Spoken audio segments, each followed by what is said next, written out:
When I pulled onto the dirt road leading up to my property, I was expecting peace, a cold beer, maybe a little time sitting by the lake with my dog Murphy. What I wasn't expecting, what I literally couldn't have imagined, was a full-blown 300-person wedding reception exploding across my farm like some Pinterest board from hell. I slammed the brakes so hard my truck kicked up a wall of red dust.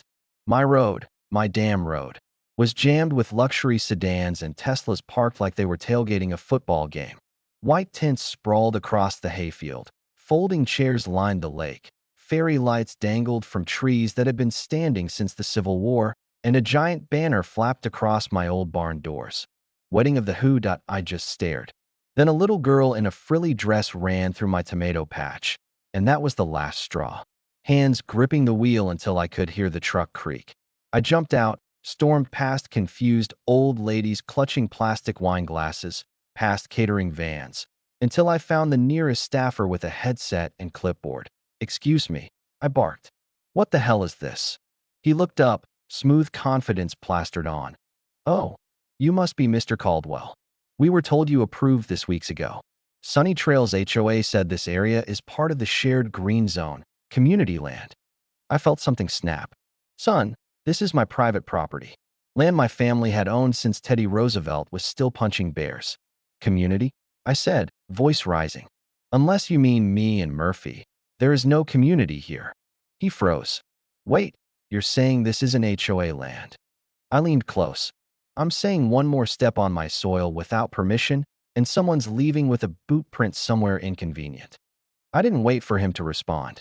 I marched to my barn, now a DJ-fueled dance hall with a bartender mixing something that looked like elderflower goat piss. I yanked the main breaker. Music died. The crowd froze. "Everybody out!" I shouted. "This is private land. You're trespassing." The groom looked like he might cry. The bride, a blonde influencer type, screamed about ruined memories. Someone asked, "Is this a joke?" "No, sweetheart, it's called reality." That's when she appeared. Karen Burrows, HOA president, weaponized smiles and spreadsheets, striding in like a Disney villain in heels, mascara running, red-faced. "You just destroyed a once-in-a-lifetime event," she shrieked, pointing a champagne flute like a dagger. I blinked. "And you organized it on someone else's land without knocking." She fumed about shared land, HOA management, and absentee neighbors. I laughed dryly. "Lady, this isn't a timeshare. It's a 90-acre farm. You'll be hearing from our lawyers." She stomped away, tripping over her own entitlement, leaving me in a barn littered with plastic cups, trampled petals, and $3,000 worth of poorly strung fairy lights. Next morning, rage was a cinder block in my chest.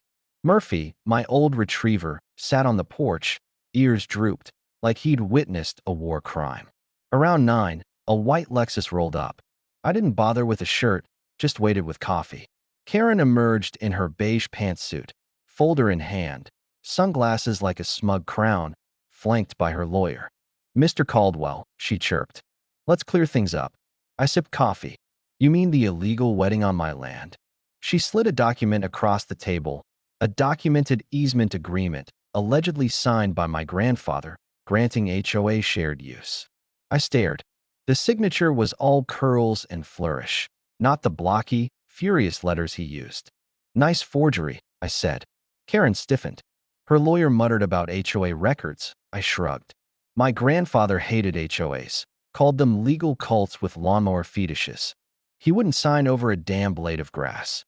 I got the original deed, plat maps, 2 lawyers who owed my grandfather favors, and was ready. They left, fuming. I went to his old law firm. Grace, his former notary, checked the document. Gel pen, no county record. Lazy forgery. Certified statement in hand. My lawyer filed notice to sue for fraudulent land use. But I didn't stop there. I drafted a reverse easement. Access granted only for agricultural purposes, tractors, livestock, equipment. Fancy paper, sealed it, delivered it to Karen's HOA mailbox. She signed, never reading the fine print. Then news spread like wildfire. Neighbors started calling, worried, confused. The HOA wasn't just a cheerful bureaucracy. It was pressure, contracts, silent power. That wedding? Exhibit A in a much bigger scheme. Weeks of digging revealed more. Vendor lists, social media, event bookings. Karen had been running an untaxed commercial event space on land she didn't own. I nudged a friend, Eddie, IRS analyst by night, bourbon collector by day. Anonymous tip, all proof. 2 weeks later, federal agents with briefcases and binders descended on the HOA clubhouse. Audit underway. Karen canceled events, newsletters, even the community garden brunch.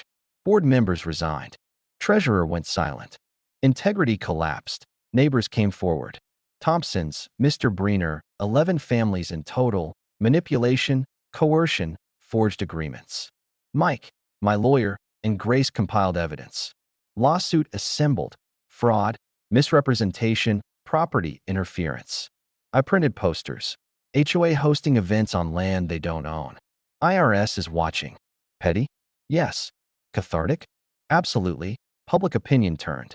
Karen, once queen of sunny trails, now whispered about. Fake wedding couple, Elena Marsh and Jonathan Creel, turned out to be models hired to sell the illusion of community harmony. Photos, portfolios, LinkedIn checks, proof that it was all a facade. We filed the discovery in court. Local papers corrected the story. Public sentiment shifted. One neighbor, Rick Hammond, HOA treasurer, came forward. She'd forged multiple documents, backdated agreements, pocketed money. Emails, texts, board notes, detailed plans for turning HOA land into a rentable event space. Whistleblower secured. Lawsuit revised. Karen's PR attacks and counterclaims meaningless against documented fraud, IRS interest, and 11 co-plaintiffs. Courtroom packed. Mike presented the case. Rick's testimony, forged documents, false filings, wedding photos revealing models, invoices, IRS audit showing zero income reporting. Karen tried to argue the easement, already deemed inadmissible by Grace. Judges looked at it all. Did you forge this, Mrs. Burrows? Silence. Mike delivered the sealed reverse easement. Judge paused, thick enough to spread butter on. Ruling, original easement null, fraudulent. HOA actions, trespass, misrepresentation, unauthorized commercial use. Karen liable for forgery and conspiracy. $950,000 awarded in damages plus legal fees.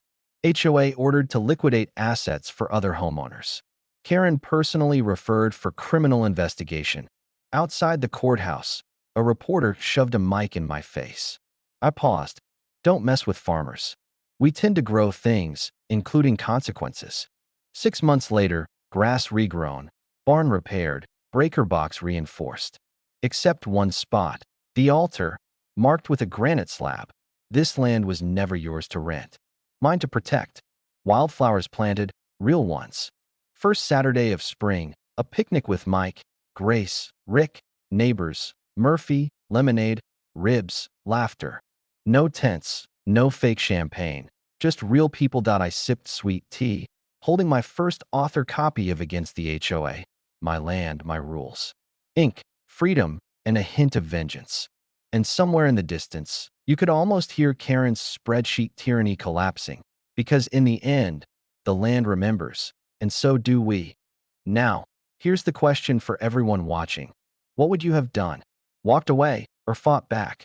Was it justice, vengeance, or both? Drop your thoughts, because this story isn't just about land. It's about who owns truth, who gets to protect it, and how far you'd go to defend what's yours.